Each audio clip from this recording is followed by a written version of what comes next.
एरवी विवाहित स्त्रीने आपल्या आईची ओटी भरू नये असं सांगितलं जातं. परंतु अधिक मास हा एकमेव काळ आहे ज्यामध्ये विवाहित मुलगी साडी चोळी आणि खणा नारळानं आपल्या सवाष्ण आईची ओटी भरते. अधिक मास आला की अनेक घरांमध्ये ही सुंदर प्रथा आपल्याला पाहायला मिळते. पण ही प्रथा का आहे, यामागे धर्म आहे की भावनाही आहेत? ओटी नेमकी कशी भरली जाते आणि अधिक मासात कोणती कामं करायला हवीत आणि कोणती टाळायला हवीत, याबद्दल या व्हिडिओमधून आज आपण जाणून घेणार आहोत.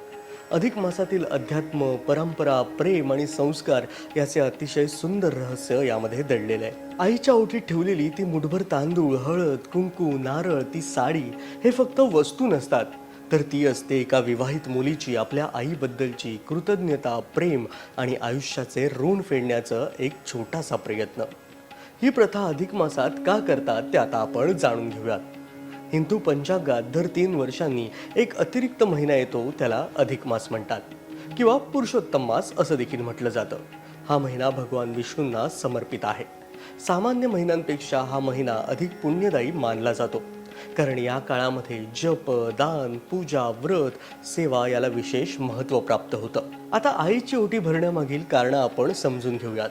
कृतज्ञता व्यक्त करण्यासाठी, ज्या आईने मुलीला जन्म दिला, तिचं संगोपन केलं आणि शेवटी कन्यादान करून तिला दुसऱ्याच्या हवाली केलं, या सर्वोच्च त्यागाबद्दल कृतज्ञता व्यक्त करण्यासाठी मुलगी आपल्या आईची ओटी भरत असते.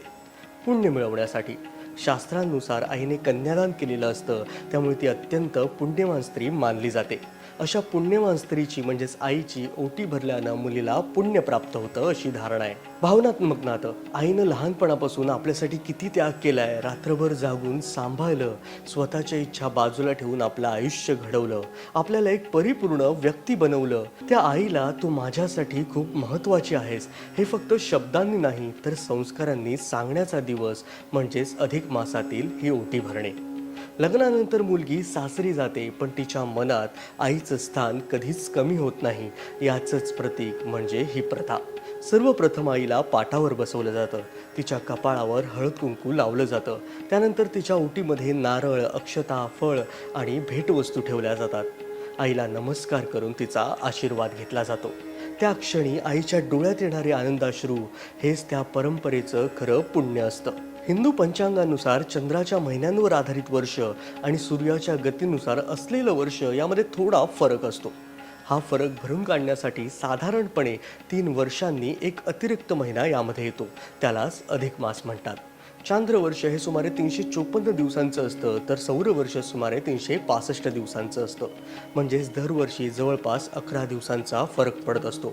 हा फरक वाढत जाऊ नये म्हणून काही वर्षांनी एक अतिरिक्त महिना यामध्ये जोडला जातो. आता हे पुरुषोत्तम मास हे नाव याला कसं पडलं? पुराणांनुसार इतर महिन्यांनी या महिन्याला कमी लेखलं, कारण त्याला कोणताही देव अधिपती नव्हता. तेव्हा हा महिना भगवान विष्णूंकडे गेला. भगवान विष्णूंनी त्याला आपलंच नाव दिलं, म्हणजेच पुरुषोत्तम. म्हणून अधिक मासाला पुरुषोत्तम मास असं देखील म्हणतात. अधिक मास हा साधना आणि आत्मशुद्धीचा काळ मानला जातो. म्हणूनच काही शुभ कार्य या दरम्यान टाळली जातात, म्हणजेच विवाह, गृहप्रवेश, मुहूर्त समारंभ, नवीन व्यवसायाची सुरुवात. आता अधिक मासात कोणती कार्य करायला हवीत? पुरुषोत्तम मास हा भगवान विष्णूंचा प्रिय मानला जातो, त्यामुळे यावेळी विष्णू सहस्त्रनाम, भगवद्गीता वाचन, रामरक्षा, हरिनाम जाप करणं उत्तम असतं. या महिन्यामध्ये केलेलं दान अनेक पटींनी पुण्य देतं असंही मानलं जातं.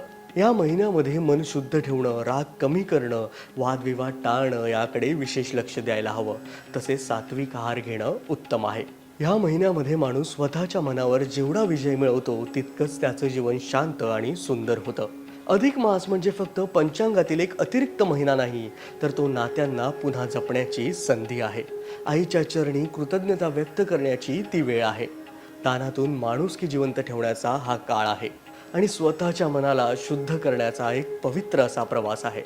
आईची ओटी भरताना वस्तू कमी जास्त असल्या तरी देखील चालतील, पण मनातील प्रेम, आदर आणि कृतज्ञता भरलेली असली पाहिजे, तरच अधिक मासाचं पुण्य आपल्याला मिळतं. अशाच प्रकारच्या माहितीपर व्हिडिओसाठी आपल्या चॅनलला सबस्क्राईब करायला विसरू नका. आणि हा व्हिडिओ जर तुम्हाला आवडला असेल तर लाईक आणि कमेंट देखील करा. धन्यवाद.